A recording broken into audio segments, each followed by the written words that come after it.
इस से मैं जुड़ा हुआ था, लेकिन राजनीति में आने का एक ही उद्देश्य रहा का मौका मुझे गाँव अपनी तरफ से मुझे दे। पहले जीत के बाद सबसे पहला कार्य आपका कौन उनके सा? जो एंट्री पॉइंट है, उनको एक लग्ज़री मतलब आने वाला कोई भी व्यक्ति हो को उसको फर्स्ट इंप्रेशन जो होता है ना गाँव में, वो इंप्रेशन बेस्ट होना चाहिए। पुस्तकालय नहीं है, उसको मैं डिजिटल पुस्तकालय का एक अपना योगदान मेरा सबके लिए एक मिशन होगा, एक काम होगा और सबको एक नज़र से देखा जाएगा। चाहे वो वृद्धा पेंशन हो या किसी का कुछ भी काम होगा, वो सबको एक नज़र से देख के एक तरीके से काम होगा। गौशाला हमारे गाँव में नहीं, वो शमशान घाट है और ये कब्रिस्तान है, इनकी बाउंड्री की शिकायत सबसे बड़ी है, उस पे भी हम काम करेंगे।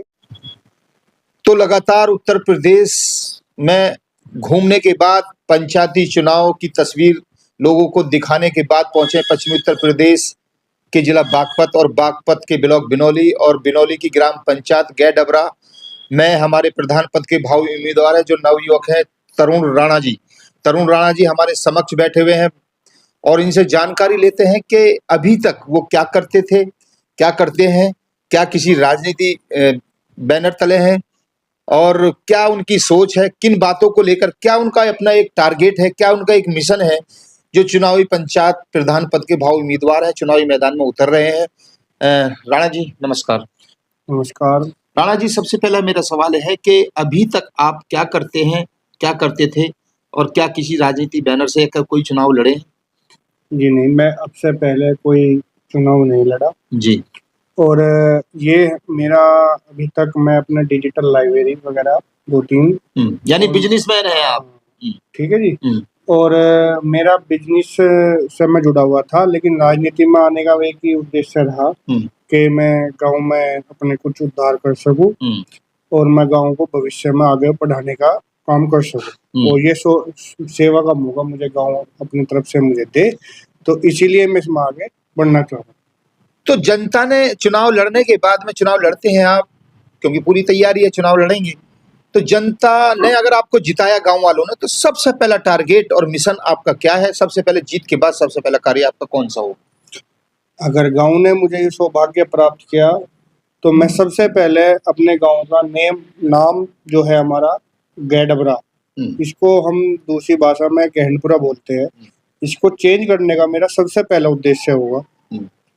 Very good. देखिए ये सबसे बड़ी हमारे लाखों व्यूअर्स को हम बताना चाहते हैं कि अभी तक के कैरियर में हमारे जो हम इंटरव्यू लेते हैं, अनगिनत इंटरव्यू हमने देश भर में लिए हैं, लेकिन सबसे बड़ी बात निकल करके आई है कि गैडबरा जो गांव का इनके नाम है, पंचायत का इनका नाम है, उसको चेंज करने यानी देहाती भाषा में कुछ और ही कहा जाता है, इसलिए इनका ये टारगेट है कि इस गांव का नाम चेंज कराना है बहुत बड़ा मुश्किल, लेकिन सरकार योगी जी की है, बीजेपी सरकार है, क्योंकि नाम बदलने में कोई कठिनाई उन्हें होती नहीं है, तो जल्द से जल्द इनका ये टारगेट रहेगा कि मैं सबसे पहले गैडबरा का नाम बदलकर कुछ और जो भी नाम नया होगा इनका अपना कमेटी समिति द्वारा तो नाम बदलकर ये रखना चाहते हैं। तो राणा जी मेरा अगला सवाल है कि इसके अलावा आपके गांव में सरकारी कोई बड़ी बिल्डिंग अभी तक जो पूर्व प्रधान या वर्तमान प्रधान नहीं करवा पा रहे हो, या अभी मतलब कौन सा ऐसा बड़ा काम है जो आप वो भी कराएंगे? मेरा दूसरा काम बहुत ये अहम ये होगा कि मैं गांव के जो एंट्री पॉइंट है उनको एक लग्जरी मतलब आने वाला कोई भी व्यक्ति हो को उसको फर्स्ट इंप्रेशन जो होता है ना गांव में, वो इंप्रेशन बेस्ट होना चाहिए, यानी एंट्री पॉइंट को साफ सुथरा सुंदर बनाना। दूसरा हमारे गांव की जो पंचायत घर या मतलब एक बारात घर, इस तरह की जो चीजें हैं उनमें बहुत ज्यादा मतलब दिक्कतें हैं, उनको सुधार करने के लिए, उनकी अच्छी देख रेख करने के लिए एक अलग से। क्या आपकी अपनी पंचायत में पुस्तकालय है? नहीं जी, हमारी पंचायत घर में कोई पुस्तकालय नहीं है, उसको मैं डिजिटल पुस्तकालय का एक अपना योगदान मेरा रहेगा। वो तो आपकी अपनी पर्सनल चलती है। हाँ जी। लेकिन फिर भी मैं गांव में गांव वालों को सुविधा दी हुई है आपने? दी हुई है, लेकिन मैं अपनी गांव में भी उसको एक लेके आऊंगा उस चीज की। आपकी पंचायत में वृद्धा पेंशन, विधवा पेंशन और विकलांग पेंशन सभी गाँव में ज्यादातर होती है, सभी को आवश्यकता होती है इस योजना का लाभ उठा, लेकिन कहीं ना कहीं देखा जाता है कि प्रधान जीतने के बाद वो योजनाओं का लाभ उन लोगों को नहीं दे पाता जिन लोगों ने उनको वोट नहीं दिए, वोट नहीं किया है। क्या आपका भी यही फंडा रहेगा? आप भी इसी राह पर चलेंगे, पार्टीबाजी का शिकार होंगे गरीब लोग? देखो बात यह है कि मुझे प्रधान होने से पहले मैं कितनी भी पार्टीबाजी या किसी भी वे में मुझे गाँव देख रहा हो, लेकिन मैं होने के बाद सबके लिए एक मिशन होगा, एक काम होगा और सबको एक नज़र से देखा जाएगा। चाहे वो वृद्धा पेंशन हो या किसी का कुछ भी काम होगा, वो सबको एक नज़र से देख के एक तरीके से काम होगा सब। यानी सबका साथ सबका विकास होगा। सबका साथ सबका विकास। आपकी अपनी पंचायत में ज्यादातर किसान लोग रहते हैं। किसानों की फसलों में होने वाला नुकसान आवारा पशुओं से होता है, और अगर होता है तो कौन से पशु और क्यों? भाई हमारे गांव में वैसे बाहर के पशु तो ज़्यादा दिक्कत नहीं है, लेकिन हमारे गांव में थोड़ा-सा गाय जो बिजार ये इधर-उधर से लोग बाग गाँव के ही छोड़ते हैं, उसकी देख-रेख के लिए अलग से उसका सिस्टमेंट होगा, जो भी एक यानी तरीका होता है। गौशाला नहीं है अभी तक? नहीं, गौशाला हमारे गाँव में नहीं है। उसकी सुविधा अलग से करने की कोशिश की जाएगी। प्रधानमंत्री आवास यानी मुख्यमंत्री आवास, प्रधानमंत्री यानी मकान गरीबों के लिए दिए जाते हैं। 12,000 रुपए शौचालय के लिए दिए जाते हैं। लेकिन मैं आपके गांव की भी बात नहीं कर रहा हूँ, ना ही मैं आपके जीत के बाद अगर जनता जिता दिया तो ना मैं आपकी बात कर रहा हूँ। लेकिन ज्यादातर देखा जाता है 85% लोग मकान बनाने के नाम पर 25, 30, 40 हजार रुपए लेते हैं। शौचालय के नाम पर 12,000 मिलते हैं, 2,000 रुपए लेते हैं, जिसका गरीबों का भला नहीं होता। कहीं ना कहीं गरीब इस लालच में लेता है कि वो मिल रहे हैं सरकार से दिया तेल पल्ले में लेना, कहावत है ये। तो क्या आप कहेंगे इसके बारे में, भ्रष्टाचार के बारे में? भाई देखो, सब का अपना-अपना तरीका होता है, लेकिन जॉब से पहले हमारे यहाँ प्रधान रहते हैं, वे बड़े अच्छे काम कर रहे हैं। मैं उनके बारे में ऐसे नहीं कहूँगा कि भाई ये इस तरह के कदम मैं पहले ही बोल दिया, ना पहले, ना पूर्व, ना वर्तमान, ना आप। लेकिन हाँ, ये ज़रूर है कि भाई हम जो रहेंगे बेस्ट से बेस्ट काम जो हो सकता हो, उसको हम अच्छे से अच्छा करने की कोशिश करेंगे।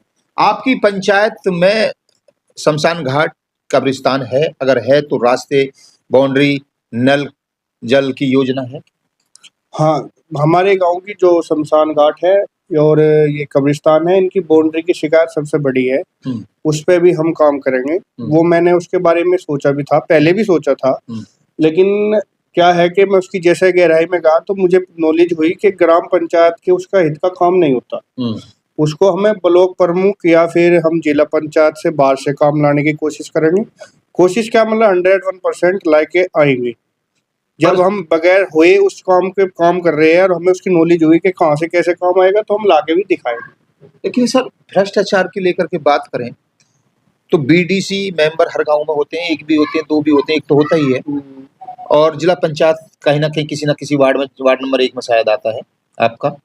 लेकिन देखा जाता है कि जिला पंचायत चुनाव जीतने के बाद और बीडीसी चुनाव जीतने के बाद 90% लोग पैसा लेते हैं और विकास को से दूर चला जाता है। बीडीसी मेंबर 2, 4, 5 लाख रुपए लेता है, ब्लॉक प्रमुख का चुनाव होता है, जिला पंचायत अध्यक्ष का चुनाव होता है तो जिला पंचायत बोर्ड बेचता है, चाहे करोड़ में भी गए, वो मौके की बात होती है, 20-30 लाख रुपए में भी गए, लेकिन विकास नहीं करवा पाते। ऐसे बढ़ते हुए भ्रष्टाचार के बारे में ऐसे भ्रष्टाचारियों को क्या संदेश देना चाहेंगे? देखो, भ्रष्टाचार की बात ये है कि हम नवयुवक इस चीज को लेकर आए हैं, तो हम इस चीज के बड़े ही खिलाफ है। मैं अपनी बात करूं तो मैं तो बहुत ज्यादा खिलाफ हूँ। एक जो प्रधान होने के बाद एक बहुत बड़ा शब्द आता है दलाल, उस चीज से भी हम बहुत दूर रहेंगे और कोशिश करेंगे कि गांव को हम अब की बार गांव करे और आगे मतलब की बार हमारी कोशिश रहेगी और आगे को गांव अपने आप करे कि भाई हमें इस तरह के प्रधान चाहिए। गांव में बढ़ता हुआ क्राइम ग्राफ क्या है आपका? लड़ाई झगड़ों का क्या करेंगे उनके बारे में? यहीं पर फैसला कराएंगे या कोर्ट कचहरी भेजेंगे? आप इन्वॉल्व होंगे? लेकिन टैग लगता है, आपने सही कहा है, टैग लगता है दलाली का। और जहां झगड़ा गांव में होता है तो कुछ ऐसे बरसाती मेंढक निकल आते हैं जहां थाने की दलाली शुरू होती है। क्या संदेश देना चाहेंगे उसके बारे में पंचायत वालों को? भाई देखो, मैंने तो पहले बोला कि भाई प्रधान होने के बाद सबसे पहले टैग होता है दलाल। तो उस दलाल का शब्द को मतलब हम बिल्कुल अपने गांव से जीरो लेके चलेंगे। शुरू से हमारी सोच यही रहेगी।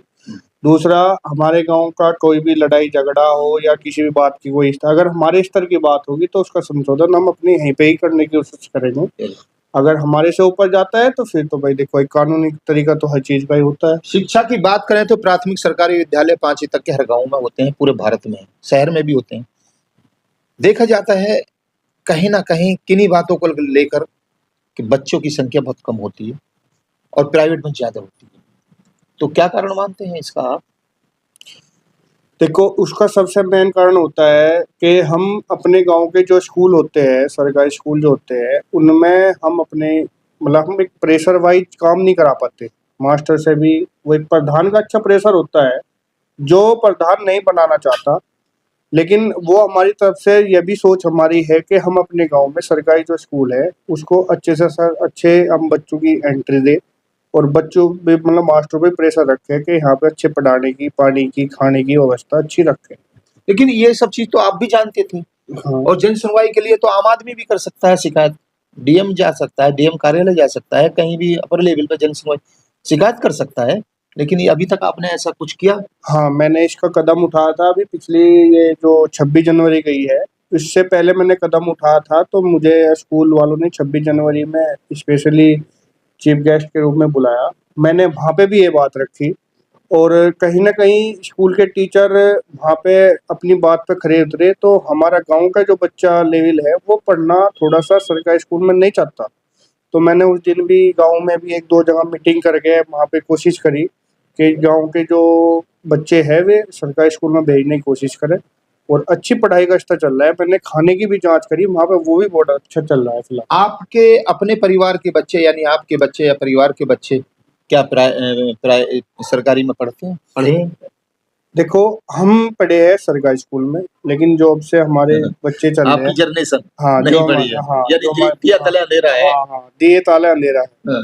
बस क्यों? ये तो लेकिन आप तो मतलब शिक्षित हैं, क्यों क्यों नहीं आपने पहल की है? मैं कहूँगा सिर्फ इसका ये औरों की तरह हवा-हवाई करोगे क्या? हाँ, मैं बताऊँगा उसका सबसे मेन कारण ये है कि मेरे तो बच्चे अभी छोटे हैं और जो मेरे से बड़े हैं, उनके बच्चे हैं, मैं उन्हें अगर बोलूँ तो एक वो होता है ना कि पड़ोसी का बच्चा गाड़ी में जा रहा है तो हमारा क्यों पैदल जाएगा? वो भी गाड़ी में ही जाना चाहिए। बस ये मेन कारण है, तो उस चीज़ को हम सहज-सहज चल रहे हैं अभी, उसको भी हम दूर करेंगे। एक देश एक इलेक्शन, केंद्र सरकार चाहती है कि सारी डेटों में मतलब सारे इलेक्शन लेके वार्ड मेंबर से लेकर और बीडीसी से लेकर सांसद का चुनाव एक ही डेट में होना। क्या कहेंगे इसके बारे में कि ये होना चाहिए? 101% होना चाहिए। जी। वोट बैंक में जो एक मतलब हेर-फेर जो सबसे ज़्यादा है ना, वो दूर हो जाएगा हुँ। और निष्पक्ष चीज़ें चलेगी और एक साथ मतलब कम खर्चे में सरकार भी थोड़ा-सा आगे बढ़ पाएगी। एक योजना है बहुत पुरानी और गरीबों के लिए राशन। राशन वितरण होता है गरीबों के लिए, लेकिन कहीं न कहीं अमीर लोगों के भी राशन कार्ड बने हुए हैं, चाहे वो राशन अमीर लोग लेके बेचें या पशुओं को खिलाएँ, लेकिन कहीं न कहीं दुरुपयोग होता है। और इसके अलावा दूसरी बात ये है कि 10 किलो में 8 किलो देना, घटतोली की समस्या, 5 किलो में 4 किलो देना, तो क्या कहेंगे इसके बारे में आप? देखो, ये एक गाँव समाज के स्तर की बात है, इसको गाँव स्तर से हम निकालना बहुत बड़ा दुःख दर्द वाली बात होगी, क्योंकि वो इतनी खुरापाती वाली बात होती है कि क्या कहते हैं, जैसे हमारी नौकरी आती हो या हमारा वो आता हो, तो हम उस योजना से दूर हो जाएँगे। तो हम उसको कहते हैं, "भई तू अगर हमारा 10 किलो माल आ रहा है, 10 किलो राशन आ रहा, तो 10 किलो में 8 किलो हमें दे दे, 2 किलो तू रख ले, लेकिन हमें दे दे।" हुँ। तो उसमें देने वाला भी हकदार होता है, लेने वाला भी यानी हकदार मानते हैं आप कि हाँ, घटतोली की समस्या है। है। देख लीजिए वोट कम हो जाएगी आपकी।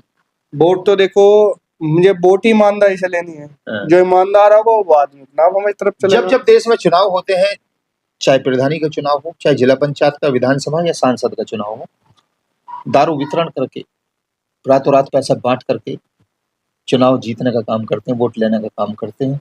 क्या आप भी इसी राह पर चलेंगे? देखो, दारू के तो हम सख्त खिलाफ है, लेकिन बातें ये होती है कि समय पे जो खेल होते हैं, वे सब खेले जाएँगे।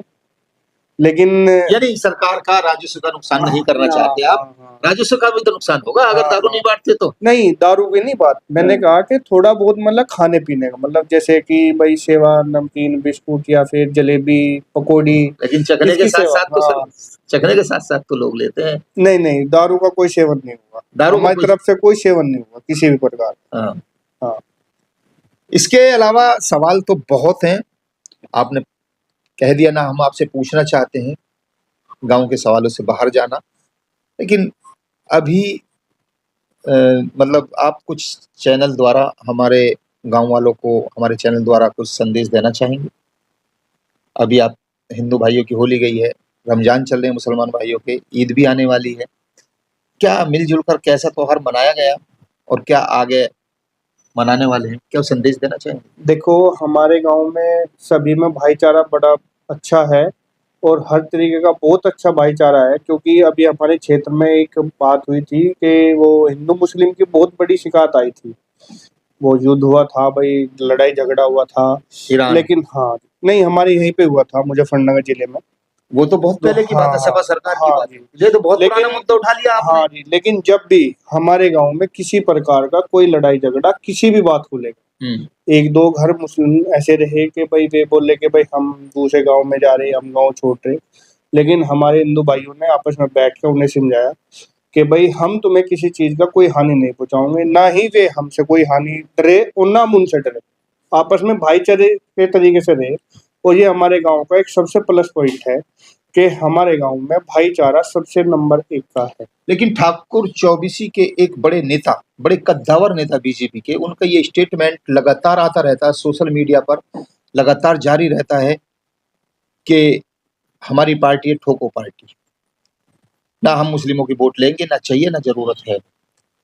तो क्या इस विचारधारा के लिए वालों के लिए क्या कहेंगे आप? देखो, ये सरासर अन्याय वाली बात है, मतलब थोड़ा सा कम सोच वाली बात है। हमारे लिए तो 36 बिरादरी एक है और सभी में भाईचारा है, सभी में बैठ के एक जगह बैठ के बातचीत, बैठना उठना, खाना पीना सब एक जगह होता है।